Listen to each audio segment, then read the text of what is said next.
And that would be the problem of perception. You know, the world is given to us in our perceptions, and we confuse the world that we perceive with the actual world, and we have to because we're stuck with our limited and ignorant perceptions. And so it's necessarily the case that we bump up hard against the underlying reality that those perceptions are trying to represent.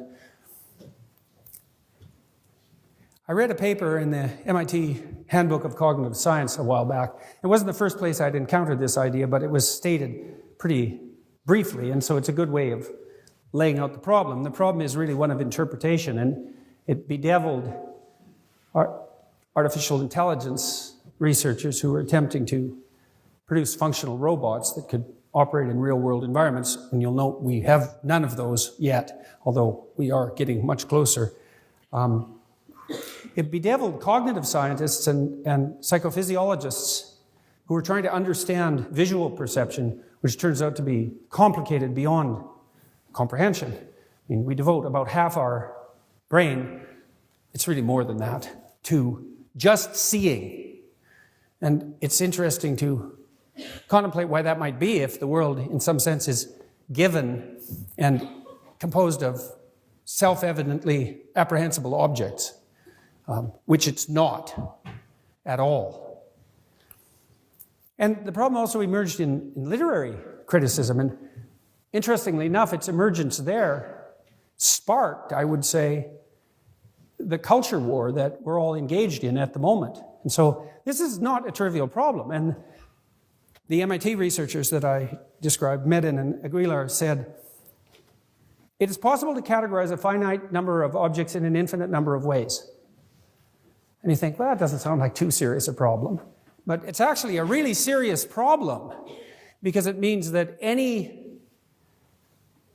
snapshot of reality, let's say any visual snapshot of reality, certainly any conceptual snapshot of reality, like a book, is subject to an unending number of potential interpretations. And we could perhaps quibble about whether that's actually infinite, but I don't think that's really matters. There's all sorts of mathematical discussions about the true nature of infinity, and that's not the point.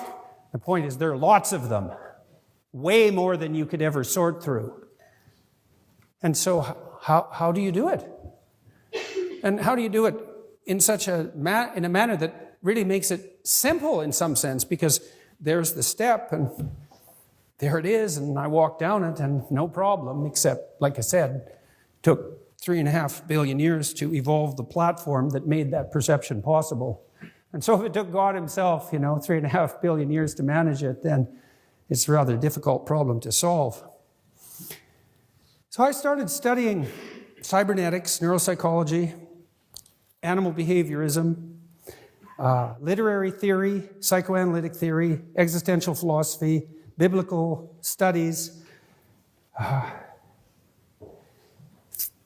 physics to a limited degree, evolutionary biology, evolutionary psychology, measurement theory, construct validation theory, all these different diverse domains of inquiry, trying to triangulate this problem, although more than triangulate, because I was using more than one reference point. It's a good method by which to proceed. If you can find an answer that manifests itself in multiple historically detached disciplines simultaneously, it's some evidence that that idea is valid. You do that with your senses. You have 5 senses. If all 5 senses, which are quite qualitatively distinct, point to the same thing, then you can be reasonably but not certainly sure that it's there. By reasonably but not certainly, I mean, if that was all there was to specifying the objects of perception properly, we wouldn't have to talk to each other and find out what other people think. But we do, because even with that quintangulation, let's say, we still orient ourselves unreliably in the world. What I found, and I suppose this came out of my studies of cybernetics and the analysis of how animals, particularly rats, form memories and how they orient themselves in a maze, in a spatial environment across time, which is what we do. The world's a maze, and we orient ourselves through it, and it's very germane to this. And an analysis of narrative at the same time.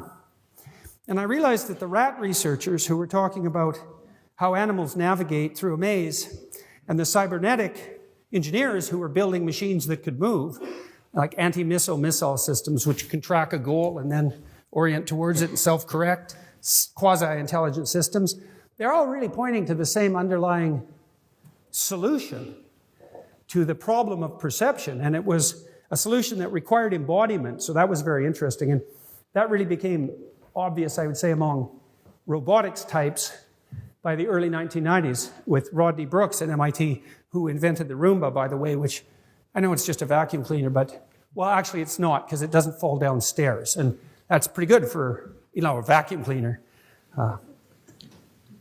He was one of the first robotics engineers who really proposed that there was no solution to the problem of perception without embodiment. And that's quite the claim, It's really quite the claim. And it's partly because to understand something is actually to map it onto your body, literally. And so that sense of understanding we have when we say that we understand, which is a weird phrase, weird word to use to indicate deep comprehension, to understand, It means that we can use that to govern our perceptions, and we can use it to structure our actions. And so we feel we have a grip on it then. We have a grip on the world. We understand it. And we have pragmatic problems to solve in the world constantly because we're alive. And so having a grip on things, getting a grip, which is what you tell people when they get upset, right? Get a grip. It's like, why grip? Well, that's why, That's quite the remarkable thing that we all have at the end of our arms. And it's deeply associated with the structure of our intelligence. I mean, the fact that we can speak is a consequence, at least in part, of the development of the left hemisphere systems that were specialized for fine motor action in hand movement. And so that's why there's also so many sign languages, and I suppose to some degree why I talk with my hands like a good Italian, and I'm not Italian. So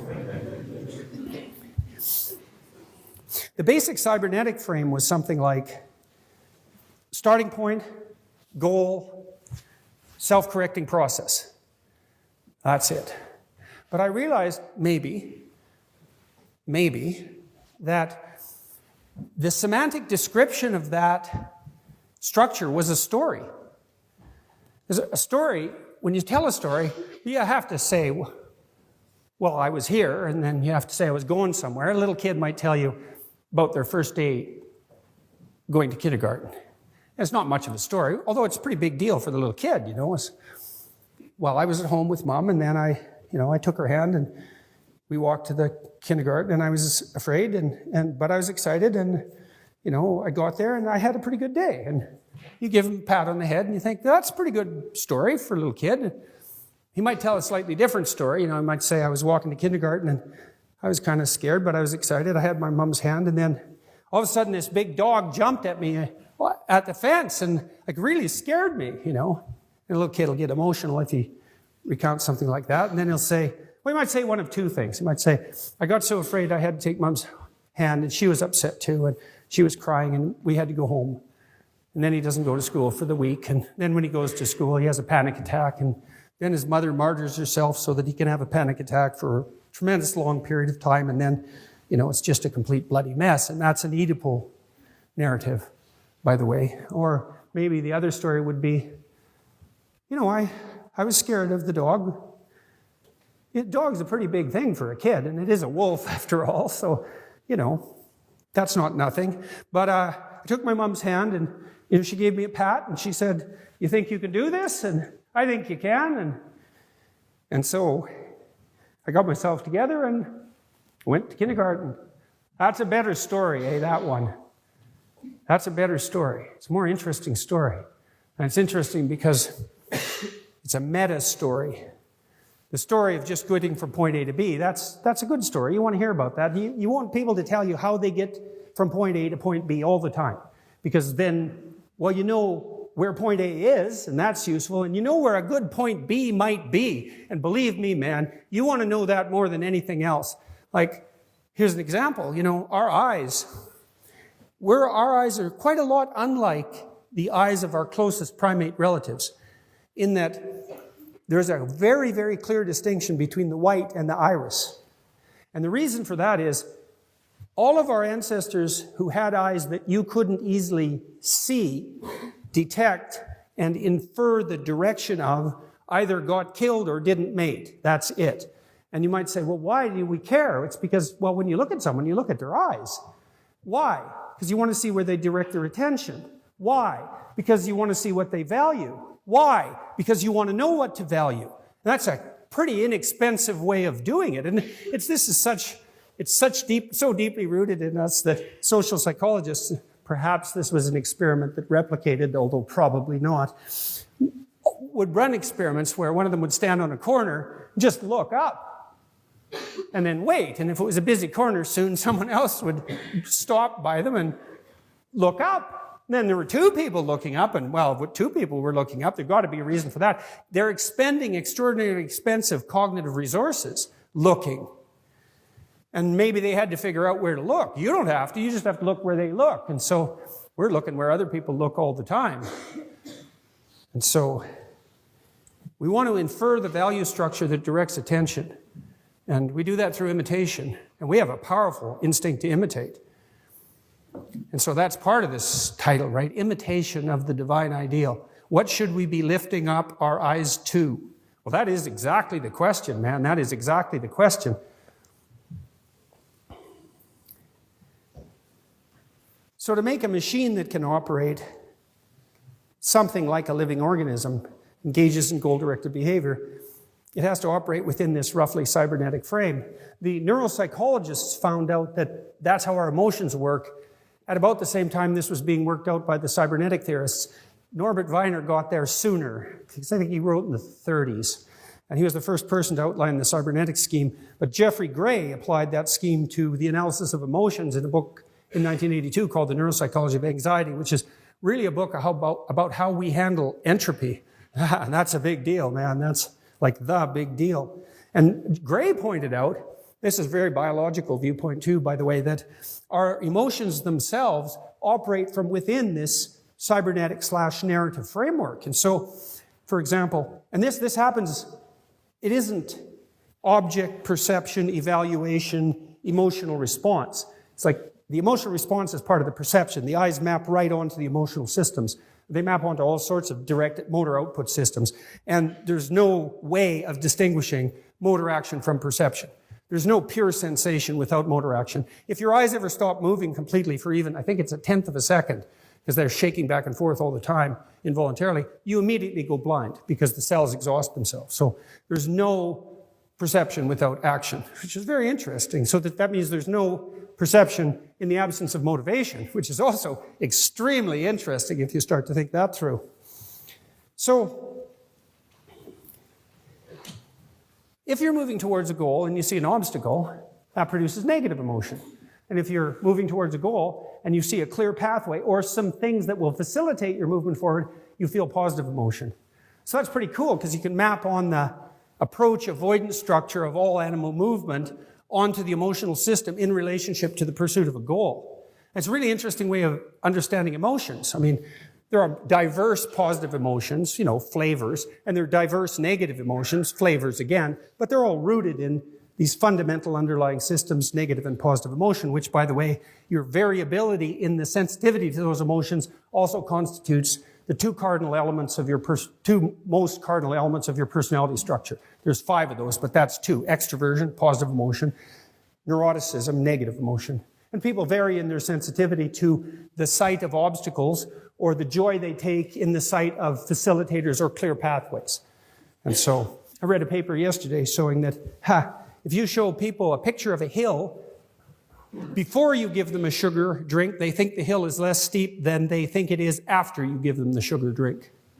So it's direct mapping of metabolic capacity onto a walking up place, which is what a hill is, because you think a hill is an object and you infer the walking up place, but it isn't. The hill is a walking up place and you infer the object.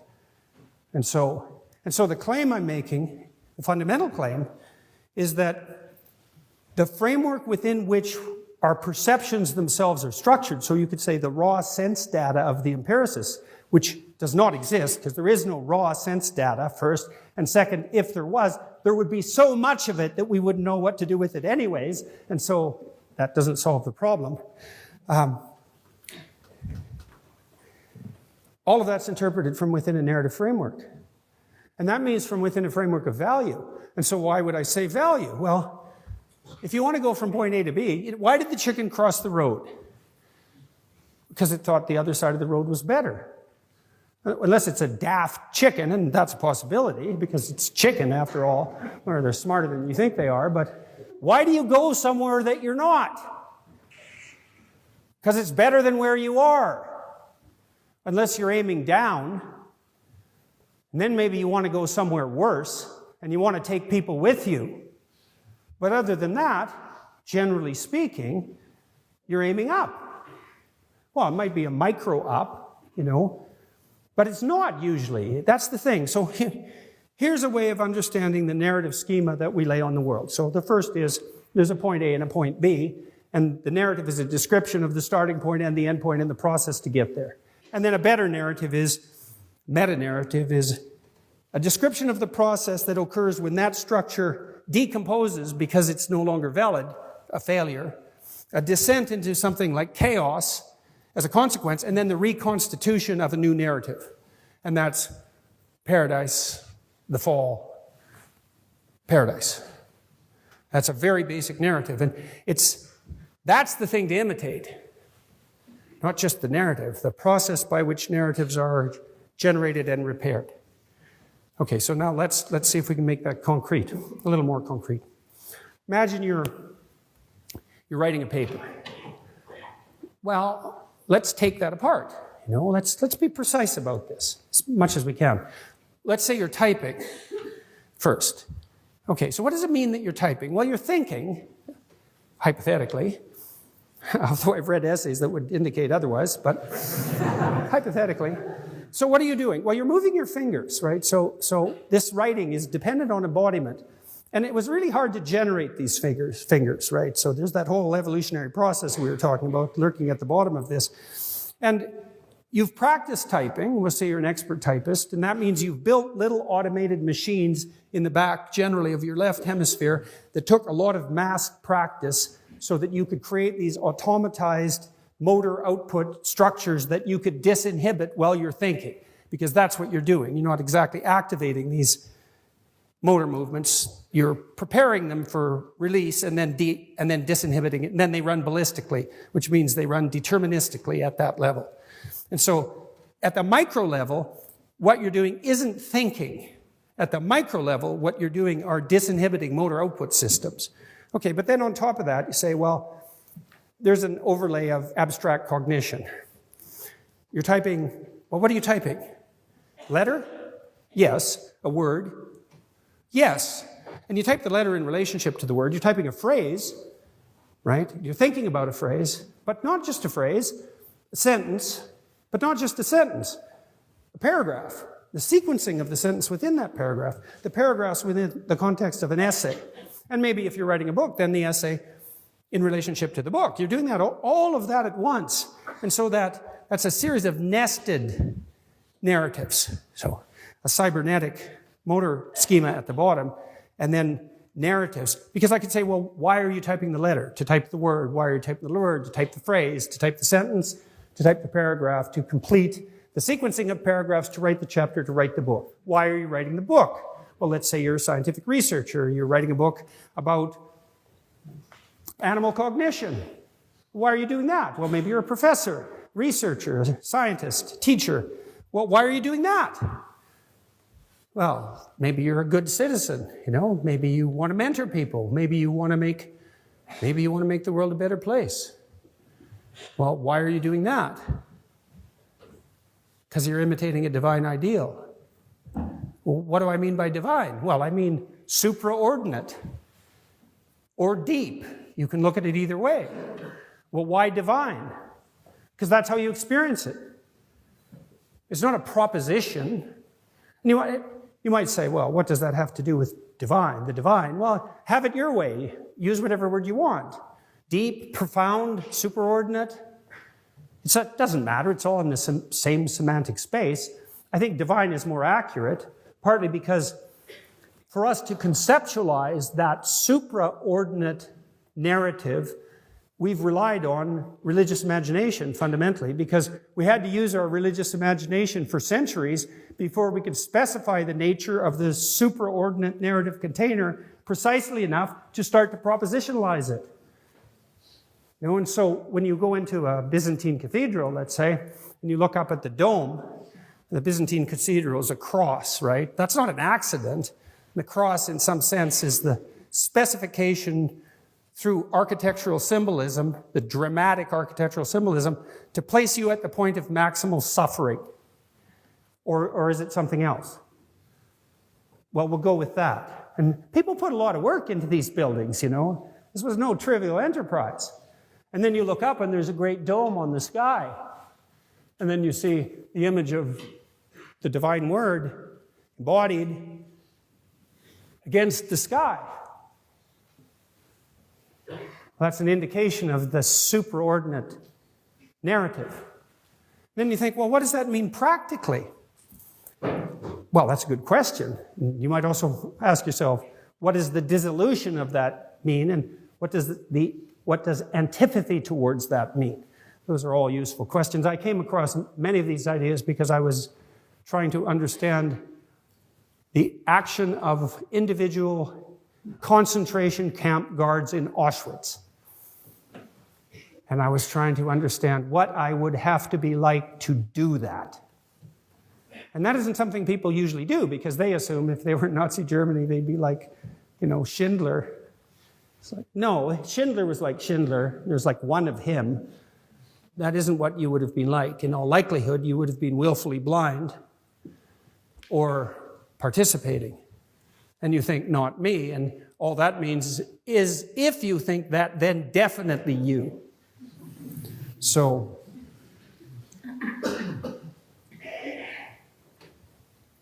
then you could imagine, I have this cottage in Northern Ontario, and we're fortunate.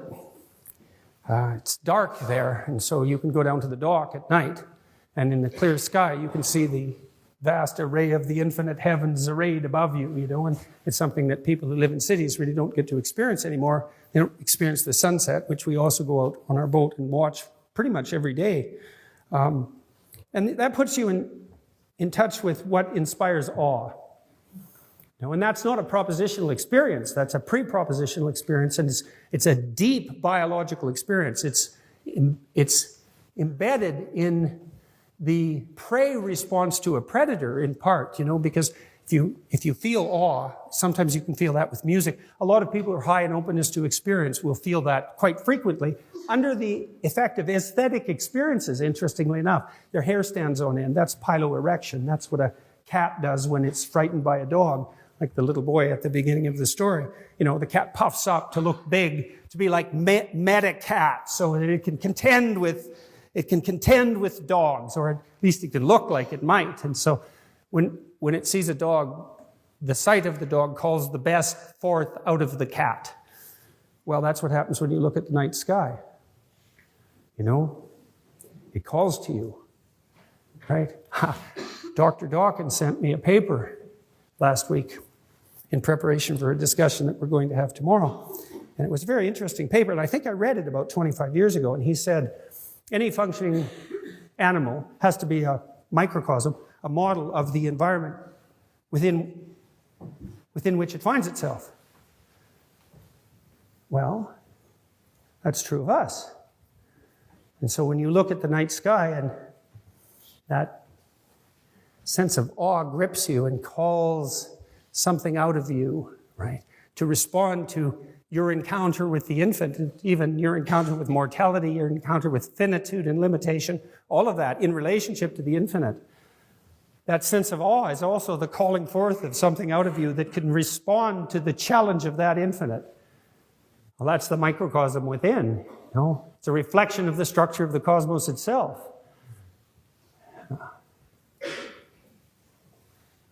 That's the divine ideal. And we either imitate that, or we fail to imitate that, or we pursue the opposite path. those are the options, you know? And it's given our technological power and our capacity for wholesale atrocity, it's time we woke up and realized it. Thank you very much.